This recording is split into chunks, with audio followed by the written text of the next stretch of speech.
Ismael Jalil, podemos decir, ganado con esfuerzo y con inteligencia, un prestigioso abogado, de causas varias, todas encomiables desde nuestro punto de vista, como son las que tienen que ver con la Correpi, que tienen que ver con las detenciones ilegales, el gatillo fácil y demás, y la causa palestina, donde le recordamos a nuestros oyentes que hace poco tuvimos a Alejandro Bodar, que fue defendido por él exitosamente, estaba perseguido por la DAI, la embajada israelí, y bueno, y los criollos que no son tan criollos, nacidos en la Argentina, pero que argentinos tienen poco. Bueno, podríamos extendernos mucho más en la presentación, pero vamos al grano y queremos hablar, entre otras cosas, de la flotilla Sumud y todo el efecto que tuvo su existencia y su accionar, sobre todo desde el punto de vista de la difusión, y obviamente sobre la posible paz que pueda haber, al menos una tregua en este tiempo, aunque es difícil pactar con alguien que va a violar después ese pacto, ¿no? Hola, ¿cómo les va? Buenas tardes, muchas gracias por la invitación. Es un placer, un gustazo para mí poder compartirlo. Finalmente se dio, Santiago, porque siempre por un problema o por otro no podíamos estar, pero se dio. Bueno, mirá, en primer lugar, yo te agradezco la presentación, creo. Y en segundo lugar, quiero, a propósito de las preguntas que vos me hacías, en primer lugar, con relación a la flotilla Sumud, reparemos en algo. Sumud en árabe implica algo así como resiliencia, como esa posibilidad de volver a insistir, de no aflojar, de ser tenaces, de no dejarse amedrentar por las cuestiones que plantea un enemigo. Es decir, que la persistencia en la pelea, en no bajar los brazos, ha sido fundamental. Yo creo que mucho de lo que está ocurriendo en estos momentos en cuanto al mal llamado plan de paz de Trump y compañía, sin embargo, tienen que ver con un aporte muy interesante que han hecho las compañeras y compañeros que viajaron en esas flotillas, porque expuso definitivamente al sionismo en una etapa en la que yo califico de derrota estratégica del sionismo. En tanto, ha ocurrido algo que es a todas luces muy evidente, ¿no? Y es la imposibilidad que tiene el sionismo de seguir insistiendo con su condición de víctima, cuando en realidad lo reconocemos y ya se sabe, ha quedado demostrado claramente, que es verdugo y que por lo tanto es el victimario. En todo genocidio existe siempre un verdugo y una víctima, ¿no? Y en este caso muy específico, el verdugo es el sionismo. Ha quedado demostrado totalmente. Y la flotilla lo puso más en evidencia en conjunto, globalmente, porque las delegaciones son múltiples, son de muchos países, eran 400 y pico de compañeras y compañeros que representaban a todo el mundo. Entonces, creo que esto también ha influido y ha tenido un valor verdaderamente interesante, a punto tal que, yo te digo, yo me vine de Mendoza hasta Buenos Aires porque voy a ir a la marcha de esta tarde y mañana pienso ir a Ezeiza a recibir a las compañeras y compañeros argentinos que estuvieron en la flotilla y que llegan mañana en la noche a Ezeiza, así que los voy a ir a esperar para saludarlos y recibirlos como héroes y heroínas que realmente son, ¿no? No me acuerdo, después me hiciste otra pregunta. Creo que tenía que ver con este plan de paz, si mal no recuerdo. ¿Puede ser? ¿Me tienen ahí? ¿Hola? Hola, hola.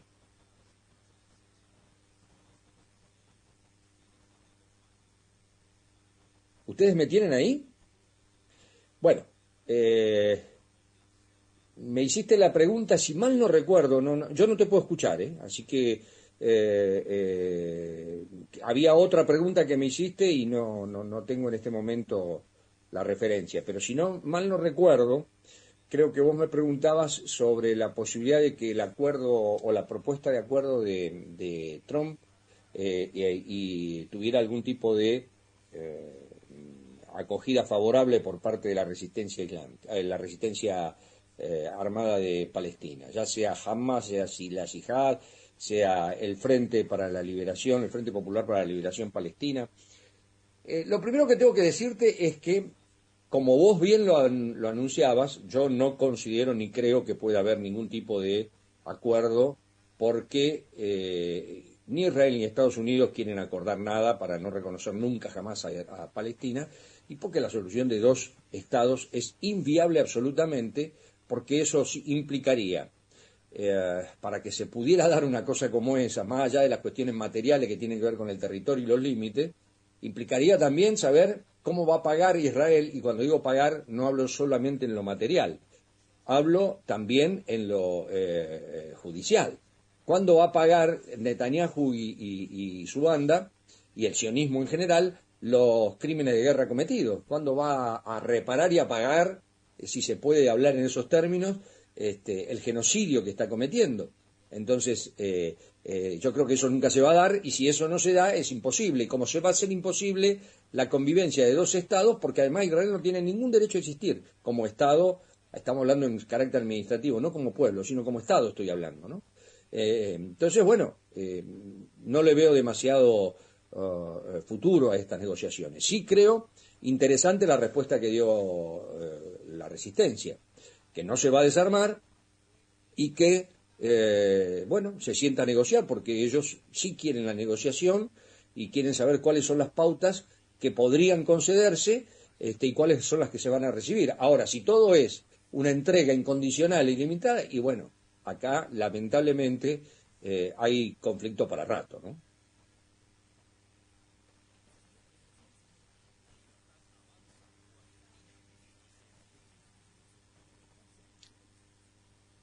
No sé si están ahí.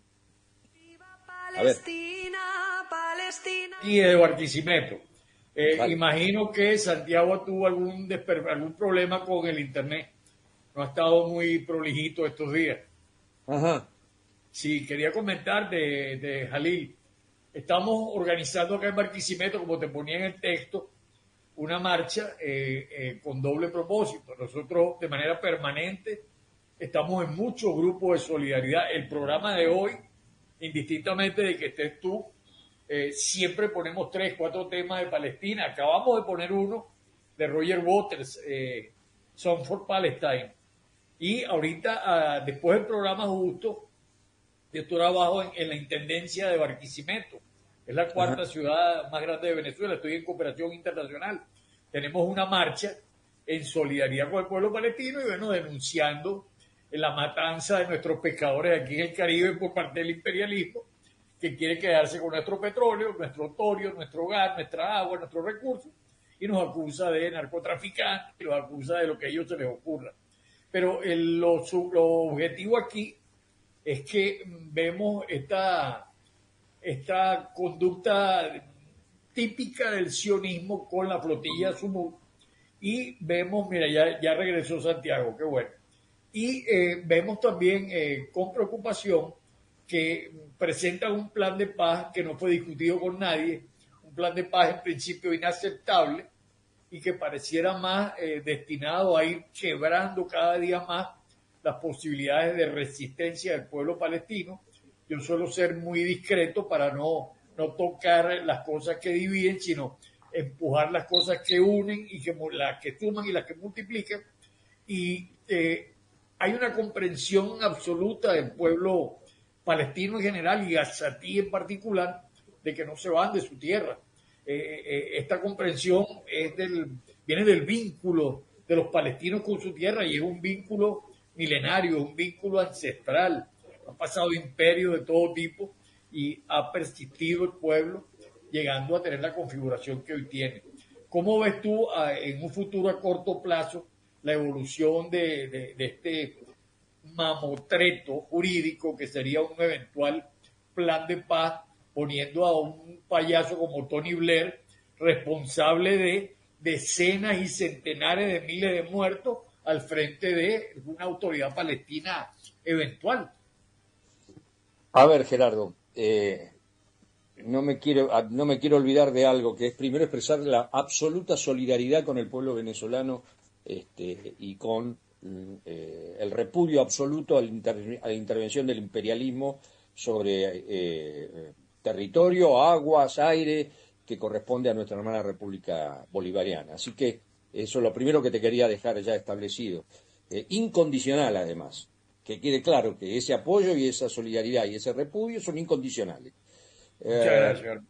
En lo segundo, yo te decía hace un rato que yo no veía ninguna posibilidad, realmente coincido contigo, esto no es un plan de paz, esto es otro mamarracho más que hace el Trump y compañía, pero yo te quiero destacar algo, yo quiero resaltar acá la unidad de la resistencia armada palestina, porque ya sea Hamas, sea la Yihad o el Frente Popular para la Liberación Palestina, están golpeando como un solo puño, que era lo que se necesitaba.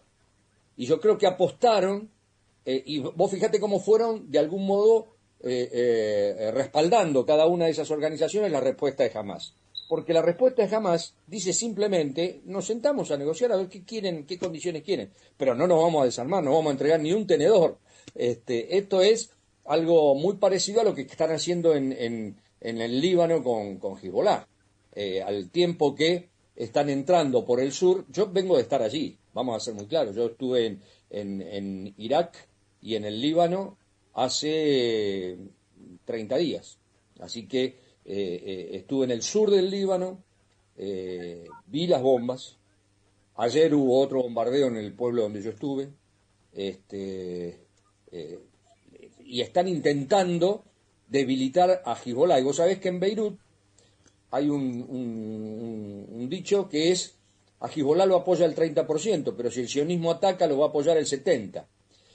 Bueno, algo parecido, con ese mismo criterio, yo advierto que se está dando con el tema Gaza. Por supuesto que en otra dimensión, porque no es lo mismo estar en el medio de un genocidio que recibir las bombas como las recibe el Líbano, que estar en el medio de un genocidio como el que se desplegó sobre Palestina. Pero sí la respuesta unificada de quienes están luchando, para mí es algo esencial. Es decir, cuando nosotros estamos atacados como estamos siendo atacados por el enemigo, no podemos perder el tiempo en divisiones secundarias o en cuestiones que después se podrán resolver. En este momento hay que estar muy unidos y responder de forma unívoca. Y yo creo que eso es el mayor logro que ha demostrado la resistencia armada. Que me niego a llamarlo terrorista, naturalmente, porque le niego autoridad moral a los Estados Unidos o a Israel para decir terrorista cuando ellos son los terroristas. Entonces, frente a eso, además digo otra cosa, la resistencia armada es un derecho consagrado en el régimen internacional cuando fracasan todas las otras alternativas. Esto es jurídico, además. Es decir, ningún pueblo está obligado a no resistirse a la opresión. Entonces, resistir a la opresión es algo que es inherente a la libertad de los pueblos. Por lo tanto, lo tiene que hacer del modo que sea. Ahí ya la legitimidad de uno u otro, eso corresponde a la autodeterminación del pueblo. Por lo tanto, yo creo que la única posibilidad de una solución ahí, ni siquiera, mucho menos es la de los dos estados, ¿no? Es decir, yo no coincido en absoluto con eso, ni creo en lo más mínimo la posibilidad de estar cerca de una solución de esas características. En primer lugar, porque ni Estados Unidos ni Israel jamás demostraron una sola vez la posibilidad de querer reconocer al Estado palestino. Pero además, porque la ocupación en su genealogía es una ocupación absolutamente arbitraria, ilegal, caprichosa, ilegítima, ponele todos los conceptos que vos quieras. Entonces, no lo vamos a aceptar nunca, eso no lo podemos aceptar nunca, salvo que se permita el retorno de los palestinos a su tierra y que ellos establezcan por autodeterminación el medio, el régimen, etcétera, con el cual quieren vivir. Ahora, ¿Vos crees realmente que Israel, Estados Unidos, van a conceder eso? Y si no conceden eso, es imposible porque la ocupación va a seguir siendo ilegal y nosotros no tenemos por qué exigirle al pueblo palestino que comparta con quien no tiene ningún derecho y además le ha hecho lo que le hizo, ¿no? O le está haciendo, mejor dicho. Entonces a mí me parece que esto es algo más del mamarracho al que nos tiene acostumbrado Trump y su aliado Netanyahu, ¿no? Que tú a veces, Ismael, no sabes quién manda, si es realmente Bibi Netanyahu o es Trump, porque cuando tú ves el lenguaje corporal de Trump, cada vez que el carnicero de Palestina va a Washington, están como de rodillas. Trump se pone de una manera extrañísima, genuflexo ante un tipo que no es nada, además de genocida, no es nada. Entonces, tuviste el periplo que hizo ahorita cuando fue a Washington, evitando todas las capitales europeas porque tiene pánico de que lo agarre Interpol, que no lo van a agarrar. Interpol es otra agencia del imperialismo. Ahora, sí, saldo organizativo, la unidad de todas las fuerzas combativas de Palestina. Sí, por fin el mundo parece que está despertando. Sí, pero no veo una ONU que sirva o una ONU que tenga pantalones. ¿Qué opinión te merece la propuesta de Petro de llevar a la Asamblea General sin derecho a veto y hacer una fuerza multinacional para ocupar Palestina y frenar al sionismo? Bueno, naturalmente, no solo la propuesta de él, sino en general toda su conducta respecto al problema, conflicto claro. ha sido absolutamente coherente y para rescatar y para reivindicar ampliamente. Sí, yo me río que dice, no, primera nación que rompe relaciones. Como que nadie se acuerda de Chávez. Claro, claro, de Chávez, Fidel, naturalmente.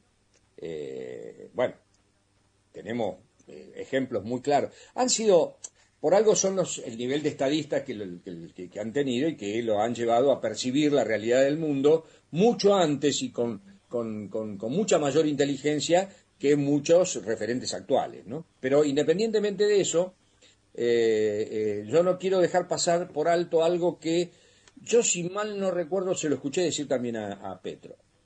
Ha explotado todo el sistema del derecho internacional. Ha explotado el sistema de la representación que se arroga Naciones Unidas. ¿Por qué? Yo creo francamente que en el momento en que Naciones Unidas hace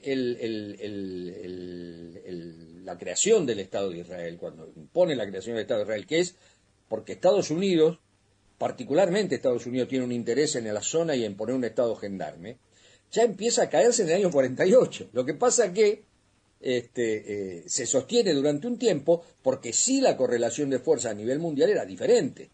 Hoy el poder se ha unificado, el 1% de la población de los seres humanos gobiernan al resto de los seres humanos en función de un poder concentrado que cada vez es mayor y donde ya el Estado-Nación ha perdido su entidad para el derecho internacional, que no es el mismo que tenía hace 70, 80 años atrás. Entonces, hoy el régimen internacional está tan destruido que, por ejemplo, vos tenés un sistema como el del Consejo de Seguridad, en el cual, con el solo veto de Estados Unidos ya, entonces, Para ¿de qué cualquier naciones? acción. Me estás hablando de Estados Unidos, no de Naciones Unidas, entonces, porque Estados Unidos se reserva el derecho de hacer lo que quiera. Lo mismo ocurre cuando analizamos la Corte Penal Internacional. Una Corte Penal Internacional que tira la orden de detención sobre Netanyahu, pero que hay una sucesión de países que se niegan a efectivizarla. Entonces, ahora un presidente como el argentino, Milei, que termina invitando al genocida, que por supuesto no vino, entre otras cosas, porque a Milei no le está yendo nada bien últimamente, pero además hubo una movilización importante en la Argentina de distintos grupos para impedir el arribo de Netanyahu. Y por algo no vino Netanyahu. Ahora, Esto está implicando, vos fíjate lo que pasa con Argentina. Milei está blanqueando algo que es contrario a la esencia argentina, que era el derecho a la autodeterminación de los pueblos y además el derecho soberano sobre las Islas Malvinas. Porque si vos apoyás a Israel, estás apoyando a un ente ocupante que es exactamente el rol que tiene Gran Bretaña con relación a nuestras Islas Malvinas. Ahora, eso ya se rompió todo, porque Argentina además ha suscrito el Estatuto de Roma y por lo tanto, al haber suscrito ese estatuto, nosotros formamos parte del reconocimiento de la Corte Penal Internacional. Invitar a un genocida con orden de detención implica salirse de ese régimen. Entonces, lo hizo Hungría, ¿no? Hungría lo hizo para recibirlo a Netanyahu. Y Orbán pagó diciendo, me voy del régimen internacional. Entonces, a mí me parece que hasta explotó eso. Por eso Palestina es una causa clave y fundamental, no es cualquier causa. Es la causa del sur global. Eso es lo que para mí expresa Palestina. Es la causa de los pueblos oprimidos del mundo. Eso es lo que es Palestina. Y entonces, independientemente del posicionamiento que obtengan los distintos gobiernos, yo creo que Palestina le está dando un ejemplo con su resistencia, está siendo el resorte por el cual los pueblos oprimidos del mundo se podrán levantar. Porque aquí está el juego, no solo el sionismo, que ya ha demostrado que empieza a ser repudiado por todo el mundo y que cada vez le cuesta más dejar de ser lo que en realidad hoy ya es un Estado paria. Israel pasa a ser un Estado paria. Lo mismo pasa con la hegemonía de Estados Unidos, que necesita cada vez más de violentar muchas más soberanías, de tener un ministro, como ellos llaman ahora, de guerra, que se pavonea y se jacta diciendo que para llegar a la paz hay que prepararse para hacer la mejor guerra y asustando a todo el mundo y además sí, haciendo... el civis pace para bellum, sí. Y es un tipo que ni siquiera es un militar de carrera, es un presentador de reality show que sabe de defensa lo que yo sé de biología molecular. Absolutamente. Por eso te digo, pero claro, son los tipos que tienen los deditos sobre los botones, ¿no? Y entonces hacen lo que hacen, por ejemplo, en los mares, en las aguas jurisdiccionales venezolanas, en el Caribe, etcétera. Entonces, son esos tipos los que están con derechos, son unos locos con carné, como dice la canción, ¿no? Sí. Y bueno, y también, ojo, la Unión Europea, que la Unión Europea no se jacte tanto de estar aliado a Netanyahu y compañía, porque Gaza se los va a llevar puestos. Coincido contigo. Veo una enorme decadencia, tanto en Estados Unidos, que bueno, ya no la puede ocultar, como en el patético continente europeo actual. Una dirigencia europea desfasada de la realidad, con legitimidad nula, que se empeña en tratar de seguir adelante una guerra que no tiene sentido, porque saben que el día que termine la guerra, sus pueblos los van a barrer a todos, no va a quedar uno. Y su conducta de siempre con el pueblo palestino no va a ser borrada de la memoria de la gente por 4 resoluciones estúpidas, vacías de contenido, que no se van a traducir en el establecimiento de misiones diplomáticas en Palestina, ni de misiones palestinas en esas capitales de esos 4 países que reconocieron a Palestina, pero que siempre es un avance ante la locura de las votaciones de la Asamblea General. 198 contra 2, 196 contra 2 y así por el estilo. ¿Tú qué dices, Santiago Ernesto?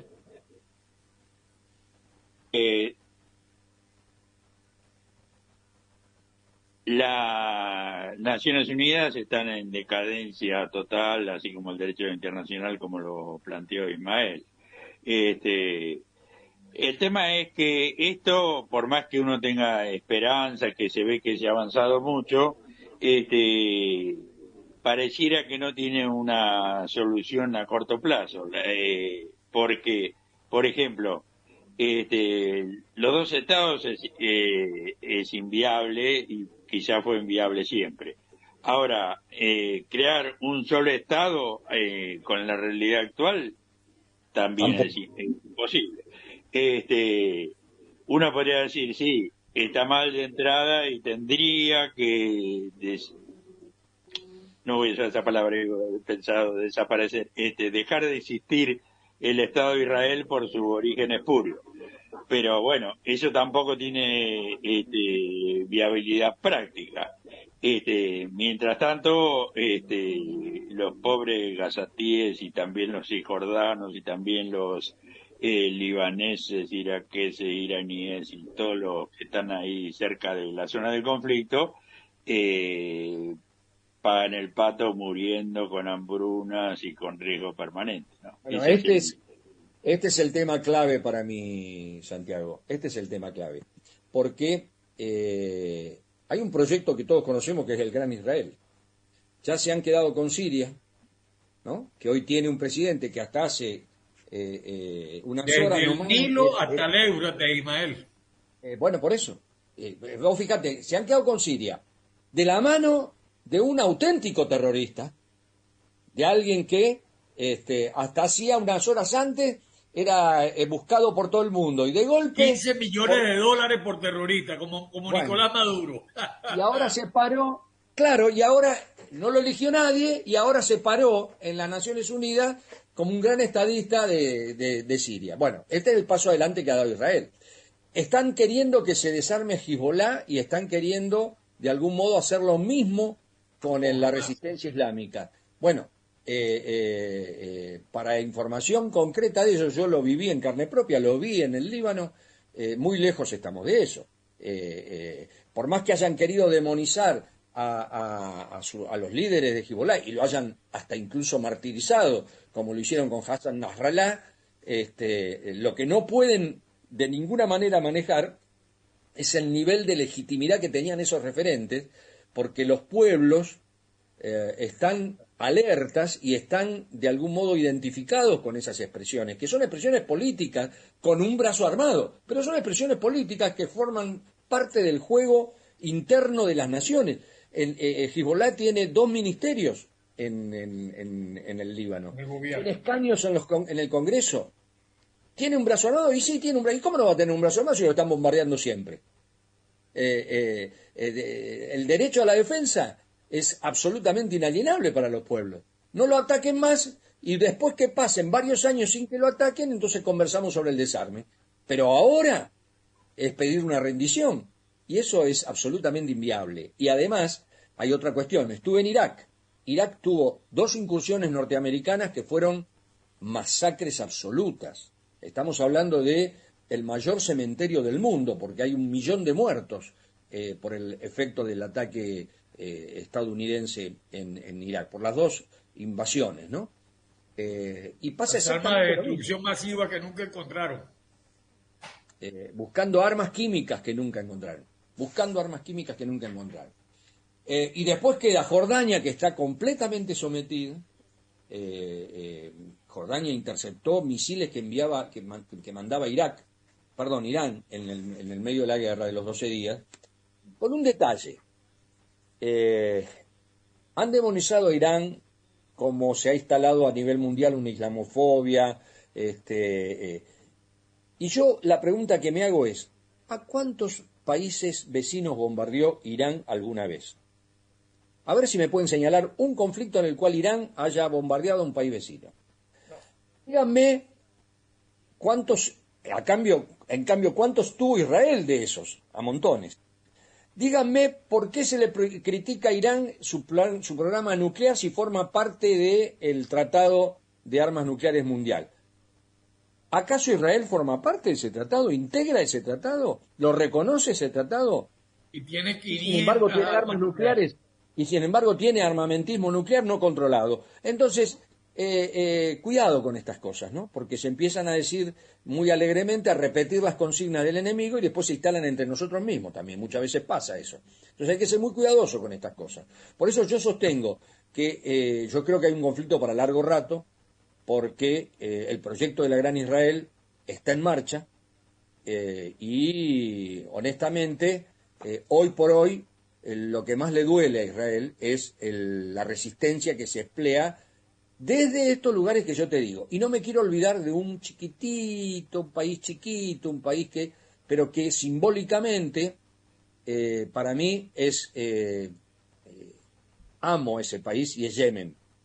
Yo te iba a hablar ahorita de Ansaralá. Justo. Yo tuve la oportunidad de encontrarme con compañeros yemeníes en Irak, en el Congreso por el Derecho al Retorno del Pueblo Palestino, la cuarta conferencia mundial que se hizo en Karbala, la ciudad santa de los musulmanes chií, y tuve la posibilidad de encontrarme con los yemeníes y no hacía falta hablar el mismo idioma, digamos, porque con los gestos, con los ojos, con las miradas, con los abrazos, con los intercambios de banderas y consignas y qué sé yo, uno sentía el calor de la gente que no se entrega, de la gente que lucha. Del pobre, mirá, el pobre tiene música, y alguien dijo alguna vez, la música es ese misterio de ser pobre y tener pan. y el pobre, aunque sea con la piedra, la posición en la cual el tipo pelea, eso es lo simbólico, ¿no? Digo, Yemen no es nada, desde el punto de vista, es una piedrita en el medio de un arenal. Pero la posición que ha tenido es la posición de héroes, de valientes, de incondicionales. Y yo digo, no lo dejemos afuera, porque en una zona tan rica, el país más pobre es el que está dando una resistencia maravillosa. Entonces, lo quería nombrar particularmente porque se cubre de gloria a partir de esta solidaridad inconmensurable que tiene con la lucha palestina, ¿no? Entonces, en ese conjunto, en los que resisten en el Líbano, en la resistencia islámica que yo vi en Irán, en Irak, bueno, yo deposito ahí cierta confianza en el futuro y sobre todo, y lo vuelvo a decir por enésima vez, en la unidad de la resistencia palestina, que a mí me parece un dato que nosotros lo tenemos que remarcar permanentemente, ¿no? Porque creo que ha sorprendido al mundo esto, porque pensaban que con este planteo de Trump se iba a dividir el frente interno en Palestina, y entonces iba a ir el FLP por un lado, Hamas por el otro, la Yihad por el otro, y no, dieron una respuesta unificada. Hace muy poquito tiempo, el compañero George Abdallah, que recuperó su libertad después de 40 años preso en Francia, que es un militante comunista y por concepción ateo del Líbano, sin embargo visitó el mausoleo de Hassan Nasrallah, otro síntoma de esa unidad simbólica, si vos querés, pero es un síntoma de que se empiezan a unificar. ¿Qué lectura hago yo de esto? Que las organizaciones populares están pasando por encima de los gobiernos. Los gobiernos del panarabismo, los gobiernos de la comunidad islámica, en su inmensa mayoría son gobiernos. A ver, Edward Said decía que son aliados naturales poco fiables. Y eso es lo que nosotros advertimos, ¿no? El gobierno del Líbano, el gobierno de Egipto, el gobierno jordano, naturalmente, el gobierno sirio, ni hablar, digamos, ni hablar de Arabia Saudita, digamos, los gobiernos, ¿no? Los gobiernos son muy poco confiables. En cambio, los pueblos y sus organizaciones populares empiezan a acrecentar ese llamado de unidad. Y a mí me parece que ese es un dato nada menor en una región con tanto conflicto y que históricamente ha sido aprovechado por el enemigo, el sionismo, las divisiones internas, ¿no? Por eso valoro mucho eso. Ismael, antes de que termináramos esta charla, nos gustaría que nos contara que se están haciendo en todo el mundo, en Colombia recién un compañero que habitualmente charla con nosotros en este programa, hay grandes actos por el 7 de octubre. En la Ciudad de Buenos Aires va a haber uno dentro de poquitas horas. Contanos un poco en qué consiste, las consignas y bueno, y las expectativas que hay con respecto a la masividad del acto. Bueno, se espera una marcha multitudinaria. Hacia las 5 de la tarde salimos del Congreso hacia la Plaza de Mayo. Naturalmente la consigna es no al genocidio y la otra es el 7 de octubre no empezó nada, vamos a ser claros. Y también juntar voluntades para ir mañana a recibir a los héroes y heroínas argentinos que formaron parte de la flotilla Sumún. Así que están las dos cosas de la mano y de algún modo en la manera que hemos encontrado aquí en el país, al mismo tiempo de empezar a tocar los consejos deliberantes para que todos expresen su rechazo y su repudio al genocidio en Gaza.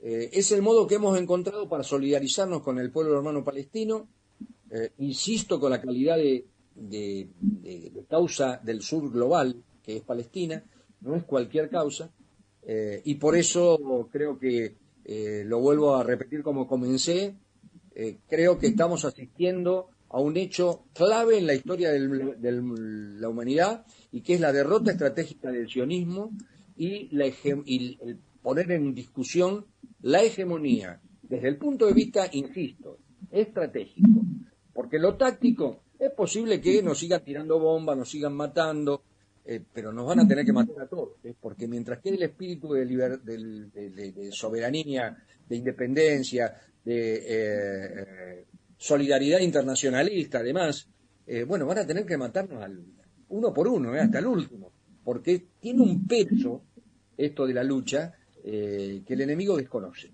Yo creo que el enemigo desconoce esto, ¿no? Cuando un pueblo se planta, algo que tenía que ver con lo que decía Fidel, que yo vi llorar a mucha gente, ¿no? Vi llorar porque naturalmente yo me entrevisté con una mujer palestina llamada Merbat, que perdió 33 familiares en uno de los ataques. Ella escapaba de Gaza, esto fue en Bagdad, ¿no? Yo la encontré en Irak. Escapaba de Gaza y bombardearon todo su barrio y atrás quedaron sus padres y sus nietos debajo de los escombros.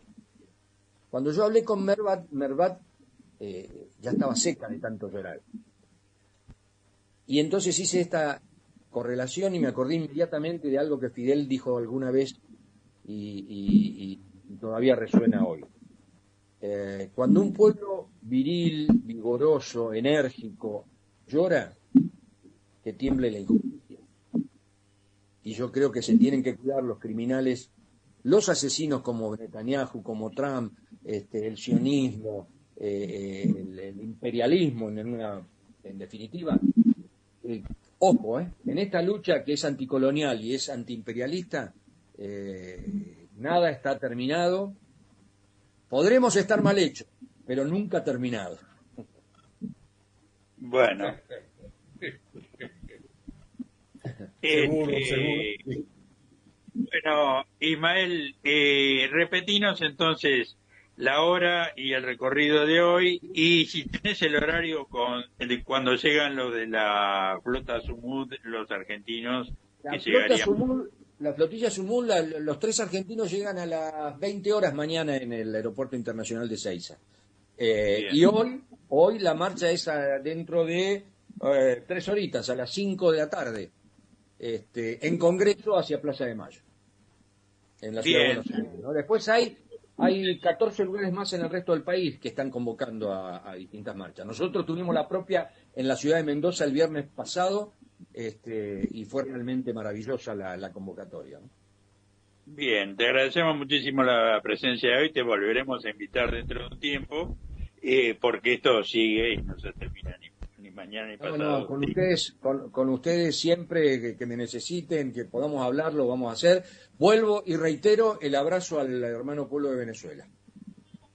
Gracias, hermano. Dentro de 72 minutos, en las 24 capitales provinciales de Venezuela, estaremos marchando en apoyo al pueblo palestino contra el genocidio y en defensa de nuestro derecho a la independencia, la soberanía y la autodeterminación. Un fuerte abrazo, Ismael. Voy a estar presente ahí, seguramente al lado de ustedes. Seguro, compañero. Marcharemos juntos. Un abrazo. Gran abrazo.